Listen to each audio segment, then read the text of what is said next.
അപ്പം പുതിയൊരു വീഡിയോയിൽ എല്ലാവർക്കും സ്വാഗതം. അപ്പൊ എന്റെ കയ്യിൽ ചായ ഇരിക്കുകയാണ്. അമ്മൂമ്മയുടെ ചായയാണ്. അമ്മൂമ്മ ഇതില് ചായ ഇട്ടിട്ട് നമ്മൾ പറഞ്ഞ് ഒന്നും നമ്മൾ ഇട്ടിട്ടില്ല. നമ്മള് അവരടുത്തൊക്കെ അമ്മയുടെ അടുത്ത് പറഞ്ഞത് ഒന്നും ഇടല്ലെന്നാണ്. പക്ഷേ അമ്മൂമ്മ അതില് ബൂസ്റ്റ് ഇട്ടപ്പോഴത്തേക്ക് എന്നൊക്കെ കരഞ്ഞുകൊണ്ടിരുന്ന നമ്മളാണ്.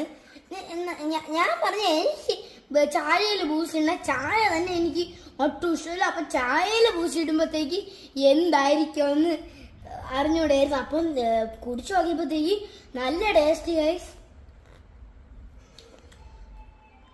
എന്താ ഒരു ചായയുടെ ഒരു ടേസ്റ്റ്, അതിൽ ബൂസ്റ്റ് ഇട്ടെന്ന ഒരു ഇതുമില്ല. ചായയുടെ ഒരു ലൈറ്റ് ഇത്. അപ്പൊ അത്രേ ഉള്ളൂ ഇതില്. അപ്പൊ എല്ലാവരും ഇത് ട്രൈ ചെയ്ത് നോക്കണം. നിങ്ങൾക്ക് ഇഷ്ടപ്പെട്ടെങ്കിൽ ഈ വീഡിയോയിൽ